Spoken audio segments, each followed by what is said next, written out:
আমার অঙ্গে অঙ্গে কে বাজায়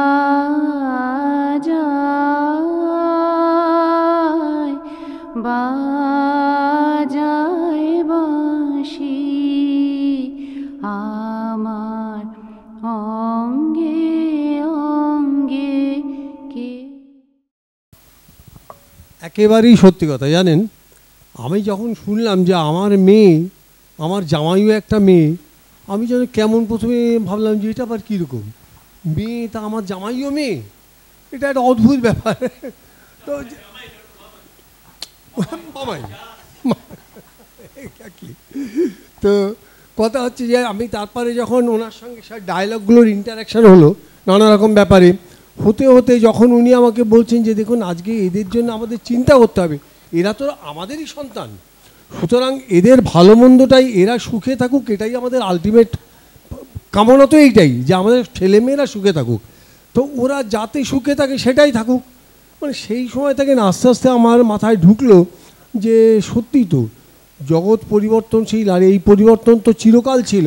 যেমন ওনারা বললেন যে রামায়ণ মহাভারতের থেকেও আমরা এই ক্যারেক্টারগুলোকে পেয়েছি, সুতরাং তখন এই ক্যারেক্টারগুলো ছিল।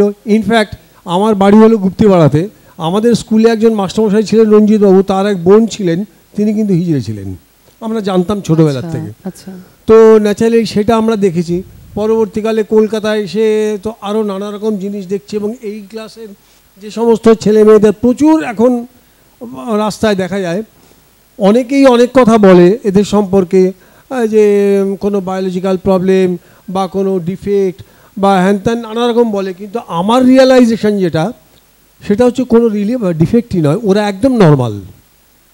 যেমন আমি নর্মাল একটা টাইপের, ওরাও নর্মাল আর একটা টাইপের, they are also normal, they are very talented. আমি অনেক এই ধরনের ছেলেকে দেখেছি, হাইলি কোয়ালিফাইড, খুব বড় বড় জায়গায় তারা চাকরি করছে এবং খুব যোগ্যতার সঙ্গে বড় বড় পোস্ট তারা হোল্ড করছেন, অর্গানাইজ করছেন। সুতরাং তাদেরকে আমি অ্যাবনর্মাল কী করে বলবো? হয়তো কোনো একটা সাইড তাদের অন্যরকমভাবে তৈরি হয়েছে, but that is also normal. আমি একটা প্যান্ট শার্ট পরে আছি, আপনি একটা ধুতি পাঞ্জাবি পরে আছেন, আমি প্যান্ট শার্ট পরে আছি, আমি নর্মাল, আপনি ধুতি পাঞ্জাবি পরে আছেন বলে যে আপনি অ্যাবনর্মাল, এটা তো আমি বলতে পারি না।